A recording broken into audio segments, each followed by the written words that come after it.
salli ala Muhammad. Seorang anak yang berbakti kepada kedua orang tuanya, yang berbakti kepada gurunya, tidak dibiarkan oleh Allah mati dalam keadaan su'ul khotimah. Ibnul bar la yakulun nar.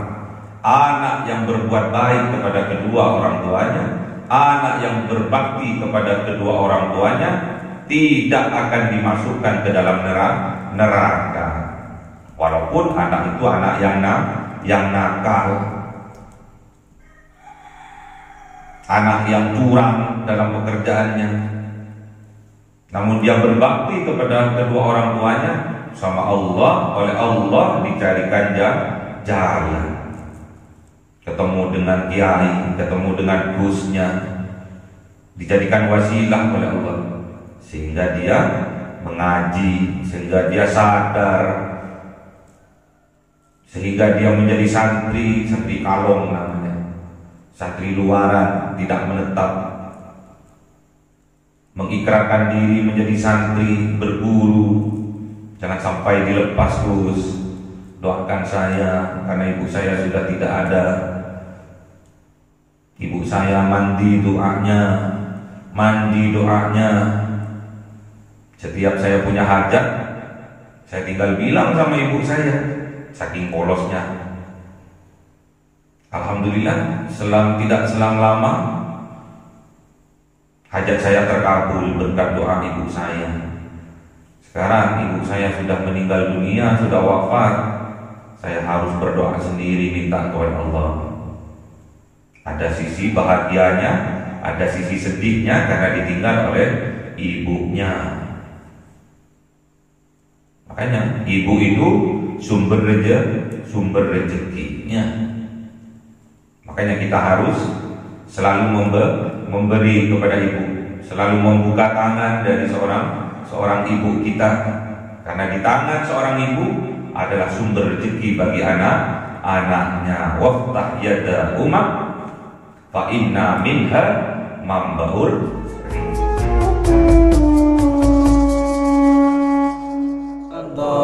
Amin. Bismillahirrahmanirrahim. Alhamdulillahirabbil alamin wassalatu wassalamu ala sayyidina Muhammadin nabiyil ummi wa ala alihi wa sahbihi ajma'in. Rabbi zidna ilma wa zikri rizqi wa barik fi ma razaqtana wa ja'alna mahbuban fi qulubi ibadika wa 'azizan bi uyunihim wa ja'alna wajhan fid dunya wal akhirati wa minal muqarrabin katsiran nawali ya hasan bi ali wa qad bil zawli mubda lam tabarak alhamdu lillahi wa salamu ala kulli halin.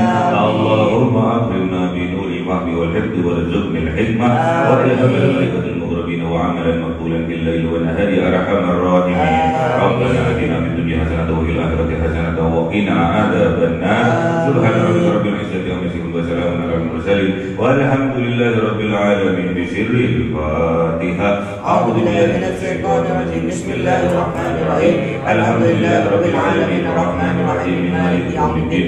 Iyyaka na'budu wa iyyaka nasta'in ihdinas siratal mustaqim siratal ladzina an'amta 'alaihim ghairil maghdubi 'alaihim waladdallin. Amin. Allahumma shalli ala Muhammad ya Rabbi shalli alaihi wa sallim. Allahumma shalli ala Muhammad ya Rabbi shalli alaihi wa sallim.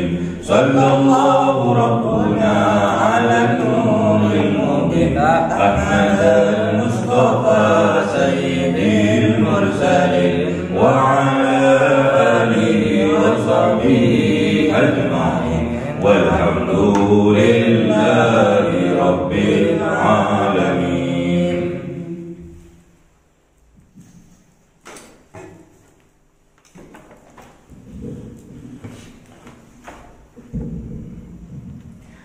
Kalamun qadimul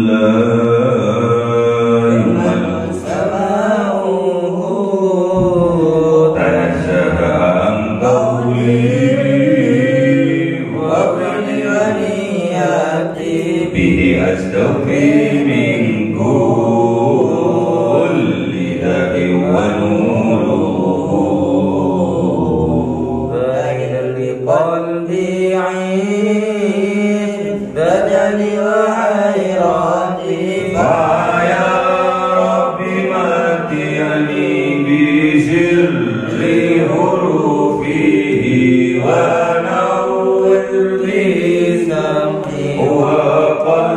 خلدي ومهلتي وهب لي به فتحا وعلما وحكمة وأنسني يا ربي بالحب والساتي وصل وسلم كل يوم وليلة على نبي الرحمن يقبل توبتي وآل وأصحابي كرام أئمتي يغفر الغفار رضي وزلت. أعوذ بالله من الشيطان الرجيم. بسم الله الرحمن الرحيم. Surah Al-A'raf 175. أعوذ بالله من الشيطان الرجيم. بسم الله الرحمن الرحيم. واتل عليهم نبأ الذي آتيناه آياتنا فانسلخ منها فأتبعه الشيطان فكان من الغاوين. ولو شئنا لرفعناه بها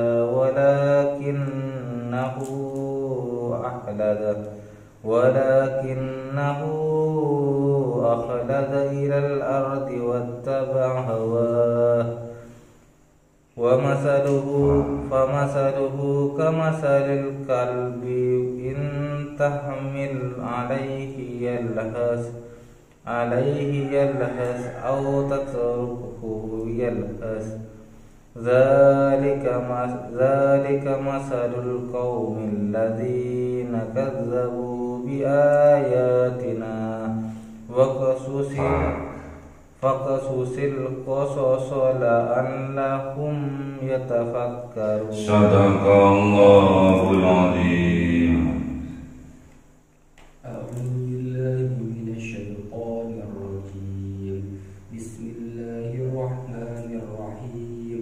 ساء مثل القوم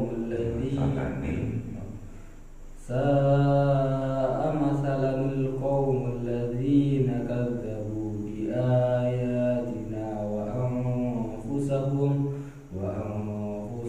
كانوا يظلمون. صدق الله العظيم. Bismillahirrahmanirrahim.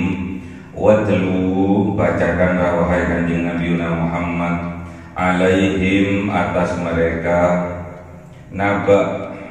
naba alladzi atainahu, naba berita besar, alladzi yang mana atainahu diberikan kepada mereka, kepadanya ayatina, ayat-ayatnya Allah. Fansalahu minha, maka melepaskan diri minha darinya. Fa'atba'ahu, maka mengikutinya asyaitonu, siapa setan. Fakana minal ghawin, fakana maka kana ada mereka minal ghawin, termasuk kelompok orang-orang yang tersesat. Jadi kanjeng Nabi Muhammad suruh membacakan, suruh menyampaikan kepada penerus-penerus dari kaumnya kanjeng Nabi Musa, yaitu Bani Israel, yaitu kaum Yahudi dan Nasoro. Suruh sampaikan kepada umatnya, juga suruh sampaikan tentang apa itu naba, tentang berita yang besar, berita yang agung, bahwasanya zaman dahulu ada suatu kaum atainahu, diberikan kepada kaum itu, diberikanlah kepadanya ayatina, ayat-ayatnya Allah, berupa berupa Taurat, berupa Injil, dan sekarang berupa Al-Quran yang diberikan kepada umatnya Kanjeng Nabi Muhammad. Terus apa yang terjadi setelah mereka mendapatkan tentang Al-Quran, tentang Taurat, tentang Injil bagi pengikut-pengikutnya, bagi kaum-kaumnya? Kaumnya Kanjeng Nabi Musa mendapatkan Taurat, kaumnya Kanjeng Nabi Isa alaihissalam mendapatkan Injil. Setelah mereka sudah mendapatkan, sudah paham, sudah alim, namun yang terjadi fansalah, maka mereka melepaskan diri dari kitab-kitab itu. Mereka melepaskan diri dari ayat-ayat yang ada di dalam kitab-kitab sucinya. Melepaskan diri. Salahoh ini ibaratkan kalau ular melepaskan kulit luarnya, apa namanya? Serondongan, ganti kulit. Melepaskan kulit yang luar itu butuh perjuangan, menyakitkan. Ganti kulit itu, ular itu menyakitkan. Dia mempersiapkan kulit yang baru terlebih dahulu, memastikan kulit yang baru ini sudah kuat, baru kulit yang lama dilepaskan, diserondongi. Kayak pistol. Pistol kalau ditembakkan kan ada serondongannya, isinya hilang, tinggal kulitnya, bungkusnya, itu namanya serondong, itu namanya salahoh. Salahoh. Ada juga kalau kita nanti pas musim kurban, salahoh ini hewan kurban yang sudah disembelih, yang sudah dipotong, itu dikuliti. Kulitnya dulu, itu namanya salahoh. Memisahkan antara kulit dengan daging, dikuliti. Itu namanya salahoh. Menyakitkan karena sudah mengakar. Menyakitkan karena sudah betul-betul kawin, sudah nempel.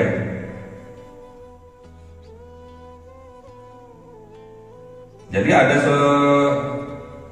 seseorang, bahkan satu kaum yang mereka alim, yang mereka pinter, yang mereka hafal dengan ayat-ayatnya Allah yang ada di dalam kitab sucinya, namun akhirnya fansalah, mereka melepaskan diri darinya, minha, dari ayat-ayatnya Allah.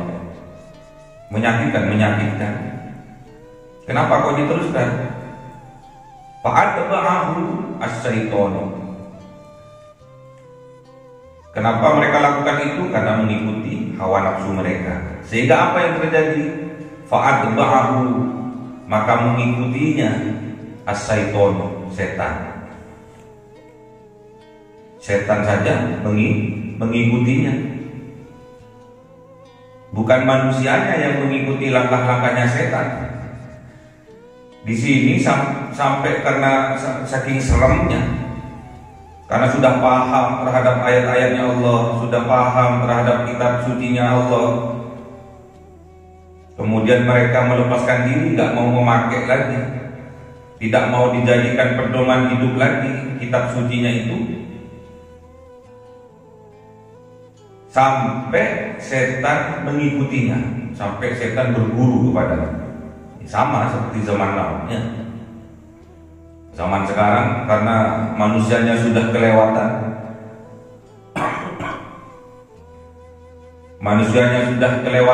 bahkan lebih pintar dari yang memprivatnya. Siapa? Setan memberi privat khusus kepada manusia yang durjana, sampai manusianya itu lebih pintar, lebih hebat dari setan, sehingga setan fa'atba'ahu, sampai setannya itu mengikutinya, berguru. Manusianya jadi suhu, kayak apa itu? Suhu itu lucu itu, culun itu apa? Lugu. Kelihatannya lugu, ternyata suhu. Jadi banyak sekarang wajah-wajah opengnya. Kelihatannya lugu, ternyata suhu, pakar dalam bermaksiat kepada Allah. Sampai setan pun berburu kepadanya. Banyak sekarang setan-setan nganggur. Ya. Gak perlu lagi dia itu menggoda manusia. Karena ada sekelompok manusia yang melebihi daripada setan, sehingga setan itu berburu padanya, mengikutinya, terus didampingi oleh setan. Kemana saja didampingi oleh setan. Gak boleh lepas, kata setan. Gak boleh lepas, eman nih. Aku sudah privat suwe wis pakar nih, wis lihai nih. Aku terus akan dampingi dia. Fakana, sampai suatu ketika, karena ada orang yang seperti itu, yang salaho, yang melepaskan diri dari kitab sucinya, tidak mau memakai kitab sucinya lagi, kitab sucinya sudah tidak dijadikan pedoman lagi, minal ghawi. Akhirnya mereka termasuk dalam kelompok yang tersesat. Sudah tidak mau pakai Taurat lagi bagi kaumnya Kanjeng Nabi Musa, tidak mau pakai Injil lagi bagi kaumnya Kanjeng Nabi Isa, tidak mau pakai Al-Quran lagi bagi umatnya Kanjeng Nabi Muhammad, yang sudah melepaskan diri dari kitab sucinya. Padahal pakar dia, paham dia, alim dia, tapi tidak mau. Mereka lebih mengutamakan mengikuti hawa nafsunya. Fakana minal ghawi. Maka ada orang tersebut termasuk kelompok yang tersesat. Hati-hati. Kita belajar dan belajar, mengaji dan mengaji, niatkan karena Allah. Niatkan karena mencari ridha Allah, bukan yang lain. Karena dikhawatirkan ilmu yang kita dapat, ilmu yang tidak barokah. Kalau tidak barokah, malah kita akan menjauhkan diri kita dari Allah. Semakin alim seseorang, namun tidak ada petunjuk dari Allah, tidak ada kasih sayang dari Allah, maka kita akan tambah jauh dari Allah. Man izdada ilman wa lam yazdad hudan, lam yazdad minallah illa bu'dan. Semakin bertambah ilmu seseorang, semakin bertambah pengalaman seseorang, namun tidak ada petunjuk dari Allah, tidak ada tambahan petunjuk dari Allah, tidak ada rahmat pertolongan dari Allah, illa bu'dan, yang didapatinya hanyalah tambah jauh dari Allah. Na'udzubillah. Makanya kalau kita ngaji, niatkan taqarrubun ilallah. Kalau kita ngaji, niatkan semua itu mencari ridha Allah. Walau syi'na, dan seandainya mereka tetap berpegang teguh pada keimanannya, mengikuti petunjuk-petunjuk kitab sucinya, petunjuknya Taurat bagi kaumnya Kanjeng Nabi Musa, kitab Injil bagi kaumnya Kanjeng Nabi Isa, dan kitab Al-Quran bagi kaumnya Kanjeng Nabi Muhammad, umatnya Kanjeng Nabi Muhammad. Apa yang terjadi? La rafa'nahu biha, maka sungguh Allah akan mengangkat derajatnya karena wasilah dari kitab sucinya. Jadi kalau kita berilmu, paham terhadap kitab suci, kemudian kita praktekkan dalam kehidupan sehari-hari, maka Allah akan mengangkat derajat kita. Yarfa'illahu alladhina amanu minkum walladzina utul ilma darajat. Jadi yang diangkat oleh Allah derajatnya orang yang beriman, termasuk iman kepada kitab sucinya, yaitu Al-Quran. Dan orang yang diberi kepemahaman, yang diberi ilmu, diangkat oleh Allah beberapa derajat lebih tinggi dari orang lain. Seandainya mereka berpegang teguh kepada kitab sucinya, walau syi'na, dan seandainya mereka tetap berpegang teguh pada kitab sucinya, walau syi'na, Seandainya Allah menginginkan itu, pastinya la rafa'nahu biha. Sungguh Allah akan mengangkat derajatnya karena wasilah dari dia tetap berpegang teguh kepada kitab sucinya. Namun apa yang terjadi? Walakinnahu akan tetapi mereka ahlada ilal ardi, lebih condong, lebih cenderung ilal ardi terhadap dunia, terhadap silau gemerlapnya dunia. Wattaba hawa, dan dia mengikuti hawa nafsunya. Jadi banyak sekarang orang yang kepleset, orang yang terjerembab, terkena prank, akhirnya mereka tambah jauh dari Tuhannya, tambah jauh dari Allah. Karena yang dijadikan tolak ukur adalah dunia, yang dijadikan tolak ukur adalah harta.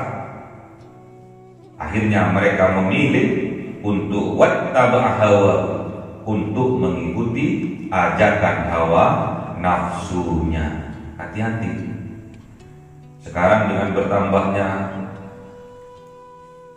peralatan yang canggih, HP yang canggih, alat komunikasi yang canggih, gadget, tab, apa lagi? Selain tab itu apa? Masa nggak tahu? Tab, selain tab apa?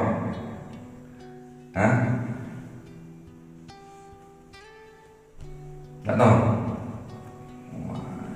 Nggak modern, nggak mengikuti perkembangan zamannya.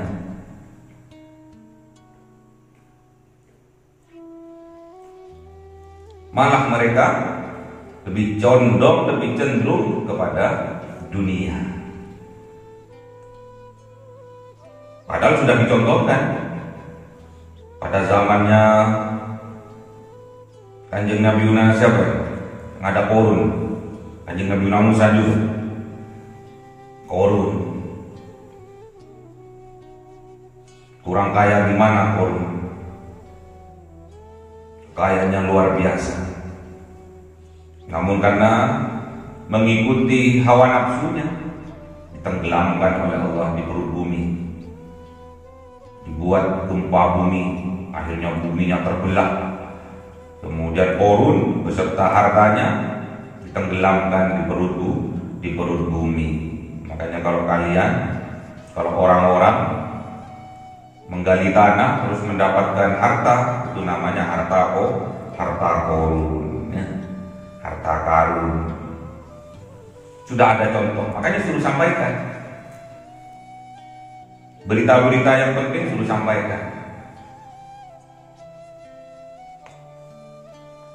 Famathaluhu, maka perumpamaan bagi orang yang demikian, kamathali kalbi, diibaratkan, diumpamakan, dimisalkan seperti seekor anjing. Jadi kalau kecondongannya, kecenderungannya terhadap dunia, mengikuti hawa nafsunya, maka dimisalkan oleh Allah di dalam Al-Quran kamathali kalbi, seperti seekor anjing. Intahmil alaih, jikalau kalian menghalanginya, nggak boleh mas, sabar mas, sadar, kembali mas, kembali. Apa yang dilakukan oleh seekor anjing? Yalhad, mengulurkan lidahnya, menjulurkan lidahnya, lidahnya keluar, alias molpa, keluar lidahnya dengan air liurnya. Dan sebaliknya, autat ruhu, apabila kalian mencegahnya atau membiarkannya, yalhad, sama, anjing itu tetap menjulurkan lidahnya, mengulurkan lidahnya. Dzalika, demikian, matalul qaumi, perumpamaan bagi suatu kaum, alladzina, yang dimana suatu kaum itu, alladzina, terdapat di dalamnya orang-orang yang kadzabu, mendustakan mereka, bi ayatina, terhadap ayat-ayatnya Allah. Faksus, maka ceritakanlah, maka kisahkan wahai kanjeng Nabi Muhammad al-qasas, sebuah kisah la'allahum, agar mereka semua yang mendengar yatafakkarun, dijadikan tafakkur, dijadikan bahan renungan dalam kehidupan mereka. Ceritakan tentang Qarun, ceritakan tentang Fir'aun. Sama lagi, kanjeng Nabi Ibrahim sama itu. Raja siapa? Namrud. Ceritakan kisah-kisah itu agar dibuat bahan renungan, bahan pemikiran. Siapa tahu dengan bertafakur itu mereka diberi petunjuk oleh Allah. Sa'am, seburuk-buruknya matalan, permisalan, perumpamaan, al-kaum, bagi suatu kaum, alladzina, yang mana di dalam suatu kaum itu terdapat alladzina, orang-orang yang kadzabu, mendustakan mereka, bi ayatina, terhadap ayat-ayatnya Allah, wa anfusahum, dan bagi diri mereka sendiri, kanu, ada mereka, yadlimun, berbuat zalim. Jadi kalau kita selama hidup di dunia hanya memikirkan tentang dunia saja tanpa memikirkan akhirat, kita hidup di dunia hanya memikirkan menumpuk harta kekayaan saja tanpa memikirkan amal soleh untuk sahur besok di akhirat, maka kita termasuk orang yang mendolimi diri kita sendiri. Wa anfusahum kanu yadlimun, terhadap diri mereka sendiri, kanu, ada mereka, yadlimun, berbuat dolim mereka. Kalau sudah terhadap dirinya berbuat dolim, pastinya terhadap orang lain juga berbuat dolim. Hati-hati. Dipermisalkan orang yang selalu di otaknya, di pikirannya hanya harta, dunia, dimisalkan oleh Allah seekor anjing, naudzubillah. Diberitahu, gak diberitahu, tetap mereka menjulurkan lidahnya, tetap tergiur. Kalau orang yang ngiler kan tergiur. Kalau sampai lihat orang rujak mangga kecutnya, tergiur sampai ngiler, sampai netes, sampai netes air liurnya. Itulah yalhaz, menjulurkan lidahnya, menetes air liurnya, saking cintanya terhadap dunia.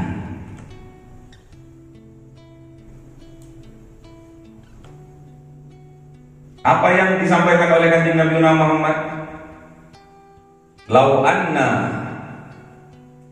li ibni Adam, lau anna li ibni Adam wadiyan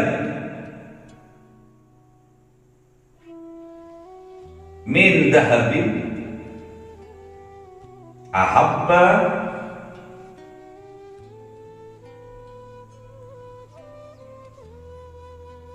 ayyakuna lahu wadiyani. Seandainya dimiliki oleh anak cucu Adam satu lembah emas, ahabba, pastinya dia akan menginginkan, ayyakuna lahu wadiyani, menginginkan dua lembah emas lagi, saking serakahnya ya.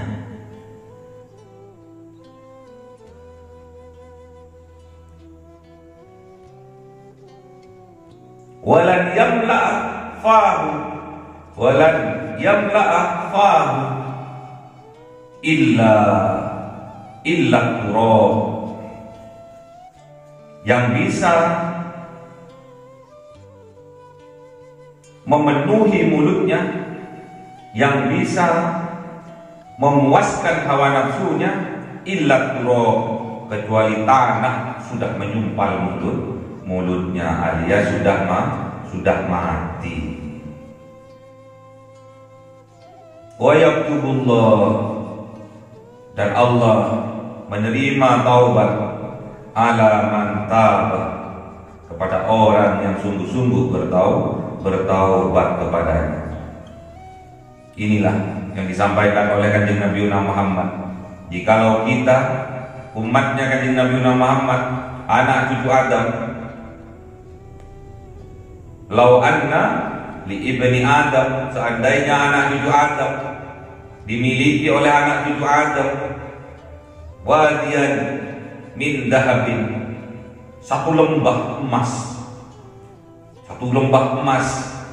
ahabba, pastinya dia akan menginginkan, ayyakuna lahu wadiyani, menginginkan lagi dua lembah emas lagi.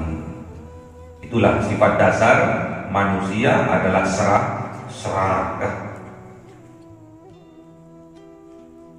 Walan yamla'a fahu, maka yang bisa memenuhi mulutnya, yang bisa memenuhi hawa nafsunya, keinginan hawa nafsunya, illa turab, kecuali tanah, kecuali kematian, sudah dipendam, sudah dikubur ke dalam tanah, baru manusia itu akan berhenti. Kecuali kematian yang dapat memberhentikan orang dalam mengikuti hawa nafsunya. Ingat, pintu taubat selalu terbuka bagi kita yang betul-betul bertaubat kepada Allah, sungguh-sungguh bertaubat kepada Allah. Wa yatubullah ala man taba, menerima taubatnya siapa? Allah, kepada orang-orang yang sungguh-sungguh bertaubat kepadanya. Hati-hati, ini permisalan sudah lebih rendah daripada manusia, yaitu dimisalkan seekor binatang. Yang sebelumnya dimisalkan seekor kera rakus, satu pingin satu lagi, diberi satu emas gunung sebesar gunung, menginginkan dua emas sebesar gunung lagi, diberi emas satu lembah, menginginkan dua lembah emas lagi.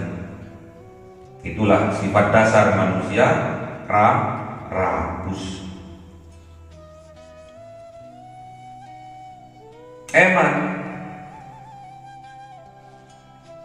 kalau kita tidak berpedoman pada kitab suci, terutama kita umatnya Kanjeng Nabi Muhammad, tidak berpedoman kepada kitab suci Al-Quran, maka kita dimisalkan oleh Allah seekor anjing, ngiler kok, nggak puas dengan hanya satu lembah emas, tidak puas dengan dua lembah emas, tidak puas. Terus yang bisa memuaskan tatkala mereka sudah terkubur di dalam tanah, alias sudah mati. Makanya eman, tatkala kita mengejar sebuah impian, kita sudah dapatkan satu, disyukuri. Jangan batasi kebahagiaan kita dengan mengikuti hawa nafsu kita. Kita bahagia bekerja setengah hari mendapatkan uang 100.000, 200.000, kemudian pulang zuhur, sholat berjamaah bersama keluarga, bercengkrama dengan anak, istirahat bersama, meluangkan waktu, menyisihkan waktu, melebihkan waktu untuk keluarga, menata hati, menata jiwa, jauh lebih bahagia daripada kita mengejar bayang-bayang semu yang fata morgana. Jangan batasi kebahagiaan kita dengan mengedilkan proyek-proyek yang besar. Satu proyek didilkan, disetujui, baru bahagia.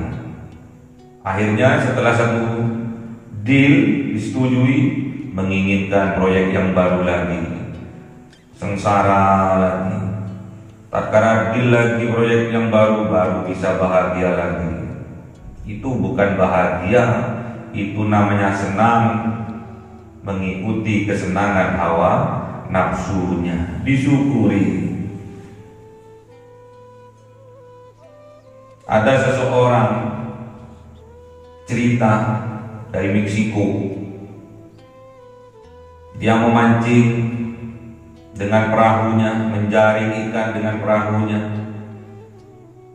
Setelah zuhur pulang, bercengkrama, main gitar, bernyanyi-nyanyi dengan anak dan istrinya di pinggir pantai. Kemudian datang seorang mahasiswa yang lulusan dari universitas terkenal, Oxford terkenal lah, dari Amerika, datang kemudian menyampaikan kepada orang ini, Pak, jenengan kalau nelayan berapa jam? Setengah hari doang.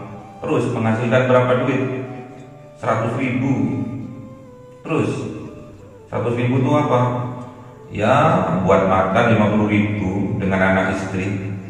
Yang 50.000 tak tabung. Kok cuma setengah hari, Pak? Kenapa nggak sampai maghrib?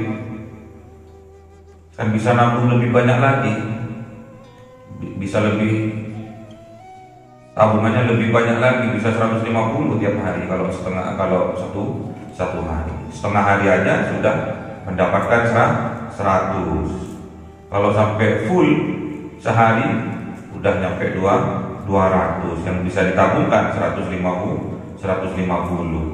Terus gimana nih? Kalau nanti tabungannya banyak kan bisa beli perahu lagi. Terus setelah bisa beli perahu lagi, nanti dipekerjakan. Kan punya anak buah nih, dipekerjakan lagi tuh perahunya. Kan bisa lagi dapat 300, 500. Terus belikan lagi perahunya. Akhirnya punya tongkangnya, kapal yang besar. Nanti jenengan punya pabrik ikan yang besar. Terus baru nanti setelah jenengan punya uang miliaran, triliunan, baru jenengan sedikit santai, lebih banyak dengan keluarga, lebih banyak bercengkrama dengan keluarga. Gitu, Pak. Ngapain deh? Masih nunggu punya tongkang, masih nunggu punya pabrik yang besar. Aku aja sekarang setengah hari kerja sudah dapat bercengkrama, berbahagia dengan keluarga. Jadi jangan batasi kebahagiaan kita dengan ukuran dunia. Yang kita cari hanya bahagia. Sedangkan kita umat Islam, orang yang beriman, kebahagiaan itu adanya di dada. Dengan cara apa?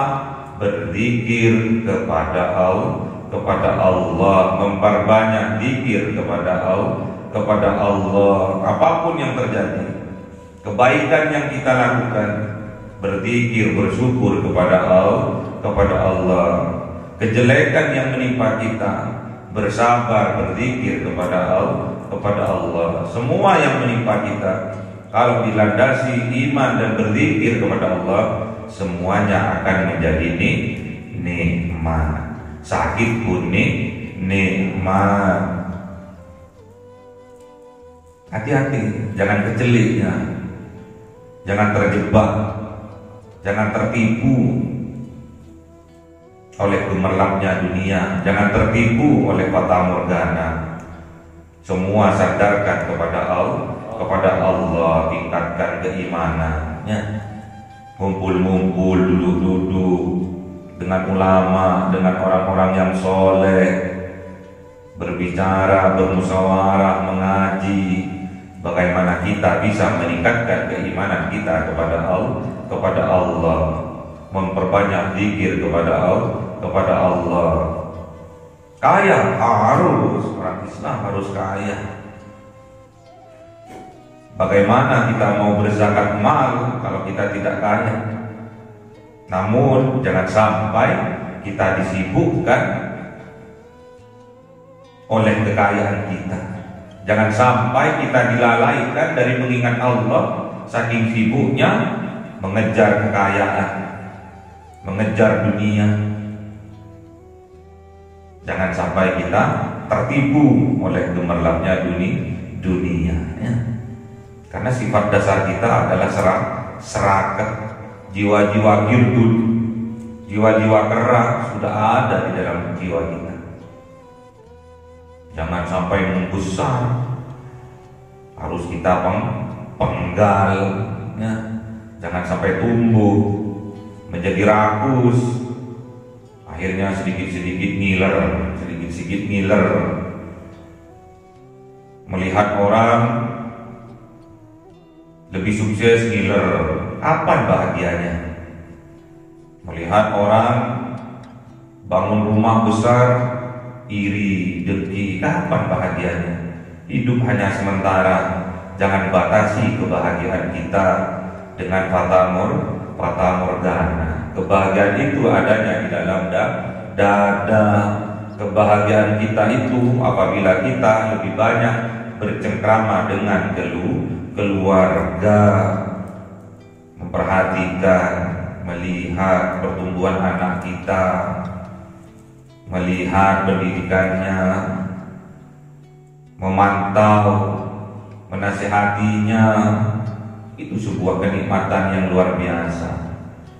Banyak orang kaya sekarang tapi tak bahagia. Kapan mau bahagianya?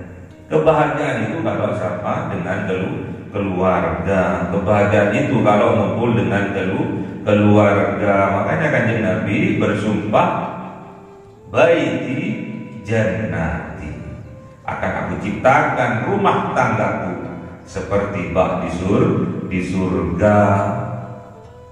Surga itu di rumah. Surga itu dengan anak, dengan istri. Ngumpul dengan anak, dengan istri, itulah surga. Sholat berjemaah dengan anak istri di masjid, di musola, itu kebahagiaan yang sebenarnya. Kapan lagi .com-nya? Kapan lagi .com bisa sholat berjamaah dengan istri, dengan anak, dengan cucu? Masa nunggu pensiunnya?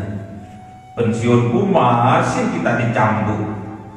Sudah pensiun pun kan kita masih dicambuk.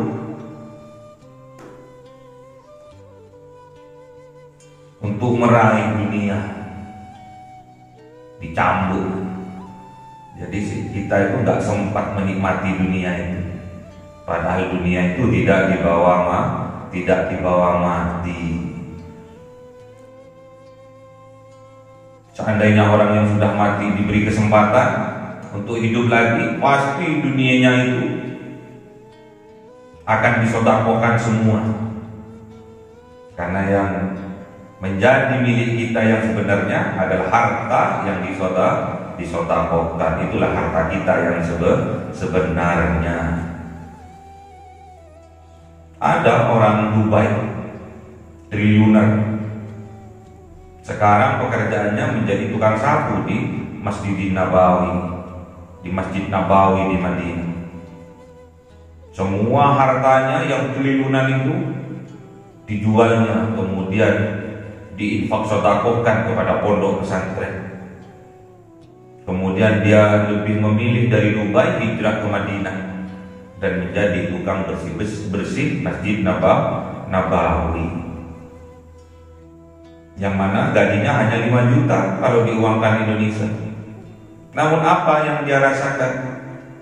Seandainya pada saat ini saya ditukar dengan pada saat saya kaya raya yang sibuknya luar biasa, saya tetap akan memilih sebagai tukang bersih Masjid Nabawi. Bisa sholat berjamaah, bisa pulang ke rumah, bercengkrama dengan anak, dengan istri. Itulah kebahagiaan yang sebenarnya. Kemarin ketemu dengan seorang pemuda bertato. Dia pekerjaannya seorang tukang parkir. Tak kala ada tukang parkir ini langsung ke masjid ditinggalkan itu parkirannya. Jadi kalau ada orang keluar dari tukang parkirnya nggak bayar, ya nggak tahu dia sudah. Karena dia lebih mementingkan untuk sholat berjamaah. Tak tanya sama Gusnya, tak tanya, "Hele, kok sertup saya ini ke masjid?" Nggih. Semenjak ibu Pulo meninggal. Duh. Jadi sertupnya sholat ke masjid nunggu ibunya meninggal. Gimana ceritanya? Kalau kemarin saya nggak sertup ke masjid karena saya punya ibu. Maksudnya setiap saya punya hajat, saya tinggal bilang sama ibu yang mendoakan saya, hajat saya tercapai.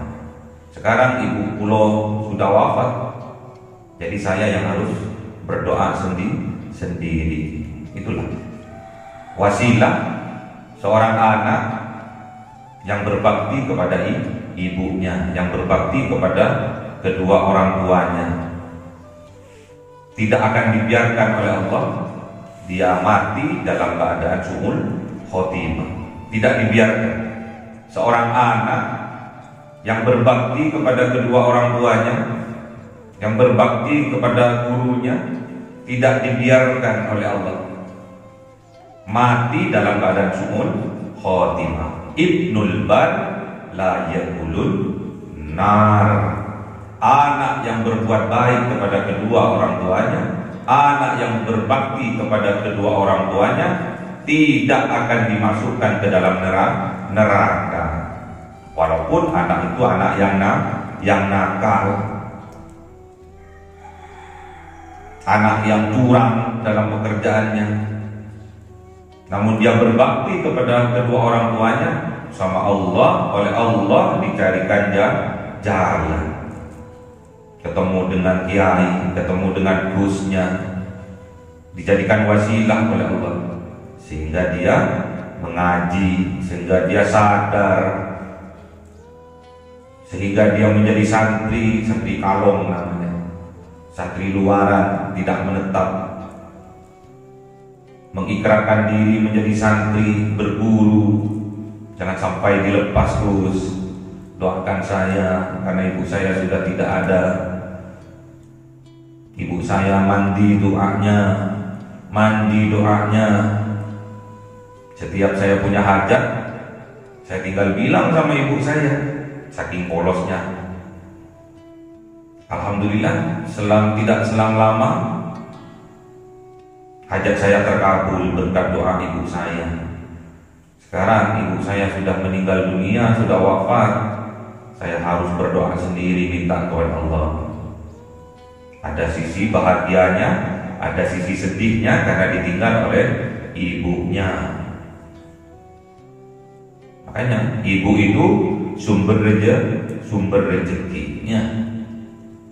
Makanya kita harus selalu memberi kepada ibu, selalu membuka tangan dari seorang ibu kita, karena di tangan seorang ibu adalah sumber rezeki bagi anak-anaknya. Waftah yada umak fa inna minha mambaur rizq. Allahumma arhamna القرآن واجعله لنا إماما ونورا وهدى ورحمة اللهم ذكرنا منه ما نسينا وعلمنا منه ما جهلنا وارزقنا تلاوته آناء الليل وأطراف النهار واجعله لنا حجة يا رب العالمين.